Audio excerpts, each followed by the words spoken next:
Bismillah, Assalamualaikum warahmatullahi wabarakatuh.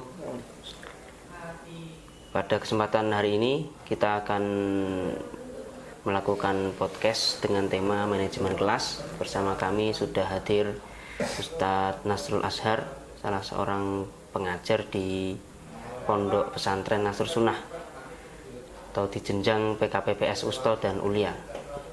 Sebelum kita masuk ke inti dari podcast kita pada kesempatan kali ini, mungkin beliau bisa memperkenalkan diri terlebih dahulu tentang latar belakang beliau. Monggo Ustaz. Baik, Assalamualaikum warahmatullahi wabarakatuh. Perkenalkan, nama saya Muhammad Nasrul Azhar. Saya bekerja atau menjadi guru di Pondok Pesantren Nasrul Sunnah ini sudah 2 tahun. Dan ini menuju tahun yang ketiga saya. Akhirnya pengalaman kurang lebih ya bisa saya dapatkan dari mengajar di sini ya. Dan saya memutuskan untuk terjun di dunia pendidikan ini, terutama pendidikan agama Islam, adalah karena saya merasa memiliki panggilan untuk membagikan pengetahuan, membagikan wawasan ilmu yang saya miliki kepada para siswa atau generasi muda saat ini. Karena saya percaya atau yang saya tahu ini adalah salah satu cara untuk membantu siswa memahami diri mereka dan juga memahami dunia sekitar mereka. Motivasi apa yang memotivasi jenengan untuk memilih menjadi seorang pengajar, dan mungkin tokoh dan pengalaman pribadi yang memotivasi, menginspirasi jenengan untuk memilih sebagai seorang pengajar? Motivasi saya itu datang dari keyakinan saya bahwasanya pendidikan agama Islam itu sangat penting. Untuk apa? Untuk mengubah karakter siswa agar lebih baik lagi ya. Dan ini saya terinspirasi dari salah satu tokoh dai ya yang terkenal, Ustadz Khalid Basalamah, yang beliau selalu menekankan kepada pendidikan karakter ya. Dan juga pengalaman pribadi saya ketika saya berinteraksi dengan siswa ini membuat saya semakin yakin bahwasanya saya terjun di dunia profesi ini adalah tujuan yang baik.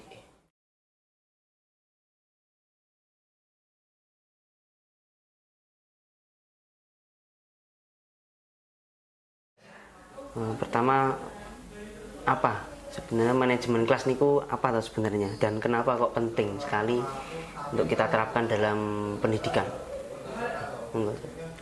Manajemen kelas itu pada dasarnya adalah cara kita untuk mengatur kelas agar kondusif. Jadi bagaimana siswa itu belajar di kelas nyaman ya. Dan waktu yang kita gunakan selama di kelas gak terbuang sia-sia. Kita sudah diberikan waktu selama berapa menit ya, nanti gimana caranya digunakan untuk maksimal apa ilmu yang kita miliki, kita salurkan ke mereka sehingga nggak ada waktu yang terbuang. Seperti itu.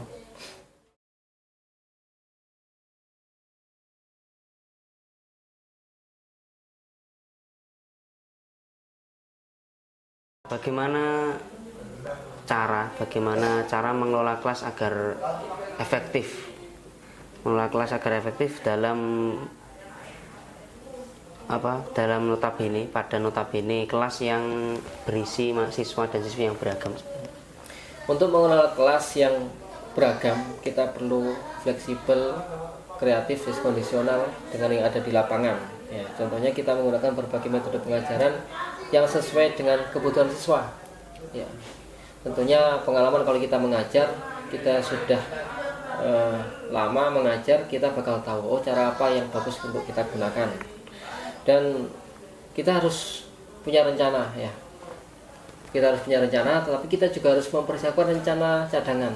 Sekiranya rencana utama kita tidak berhasil, maka kita gunakan rencana cadangan kita. Dan penting juga untuk menjaga sikap terbuka antara siswa dan guru.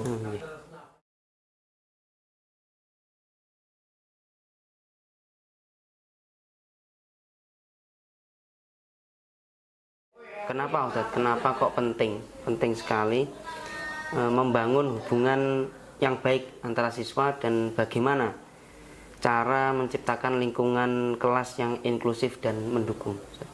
Untuk membangun hubungan yang baik antara siswa dan guru, maka kita perlu menciptakan kepercayaan antara kedua belah pihak, ya, dan juga kita perlu saling menghargai antara guru dan siswanya. Dan untuk menciptakan lingkungan atau lingkungan kelas yang inklusif, maka kita perlu mendengarkan semua siswa apa keinginan mereka, ya. Kita juga harus menghargai perbedaan yang ada di antara mereka.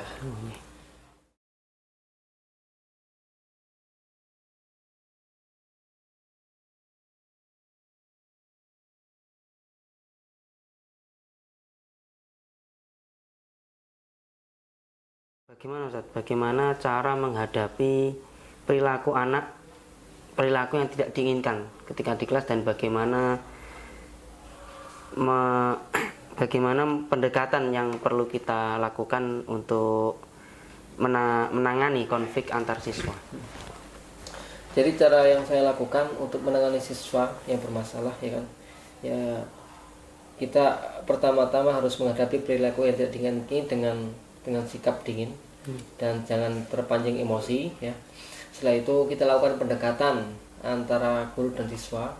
Kita lakukan pembicaraan secara individu, personal, 4 mata, dan di situ kita berusaha untuk komunikasi, mencari jalan keluar, mana solusi yang terbaik yang bisa dilakukan agar permasalahan saat itu bisa terselesaikan.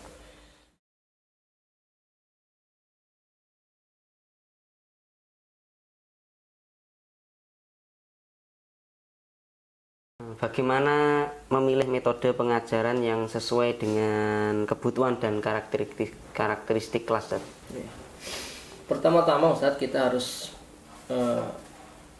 melihat, atau hal itu tergantung pada karakteristik dan tujuan pembelajarannya. Kadang kita perlu menggunakan metode yang interaktif untuk menjaga keterlibatan antara siswa dan guru.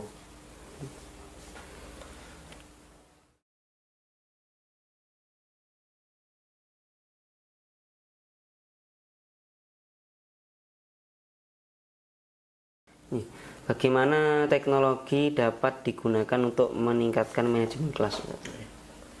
Di dalam bidang manajemen kelas, teknologi bisa sangat membantu, Ustaz. Ya, seperti menggunakan aplikasi untuk memantau kemajuan siswa, atau mungkin ada platform online, platform pembelajaran online yang ini digunakan untuk bahan ajar tambahan. Dan ini kalau bisa digunakan akan bisa membuat pembelajaran atau proses pembelajaran lebih menarik lagi.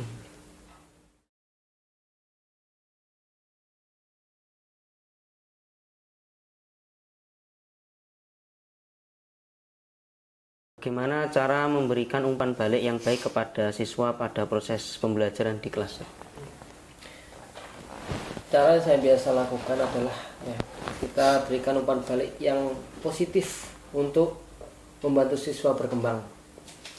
Saya biasanya juga memberikan umpan balik yang spesifik, konstruktif, dan juga positif tentunya, sehingga siswa itu tahu mana hal-hal yang tidak baik dan mana hal-hal yang sudah baik, sehingga yang tidak baik tadi itu harus segera diperbaiki agar lebih baik lagi.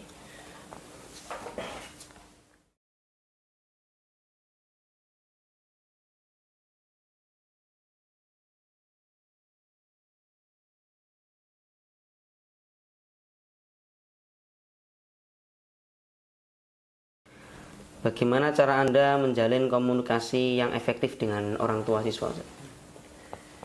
Cara saya menjalin komunikasi yang efektif dengan orang tua, ya, bisa dilakukan dengan pertemuan rutin, terus laporan kemajuan siswa, dan juga komunikasi arah antara siswa dan guru yang terbuka, ya. Dan juga tentunya kita juga bisa mengajak orang tua untuk terlibat dalam proses pembelajaran. Nah, yang ini agar membantu mereka memperkuat dukungan pendidikan di rumah.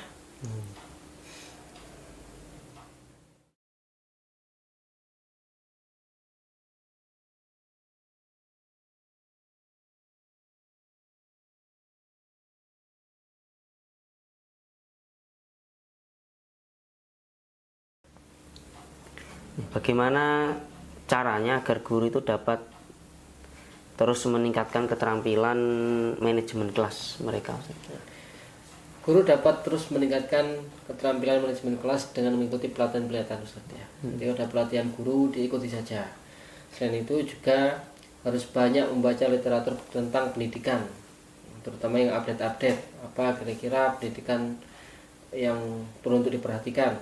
Terus juga ini penting ya, berbagi ilmu antara guru satu dan guru yang lain. Kita punya banyak teman yang saling sharing aja, pengalaman apa yang kita dapatkan, pengalaman apa yang mereka dapatkan, kita sharingkan. Kalau ada suatu hal yang baik, kita ikuti ya. Terus kita juga perlu evaluasi diri terhadap praktek pengajaran ya, karena ini merupakan bagian penting agar atau untuk mengembangkan profesionalis kita sebagai guru.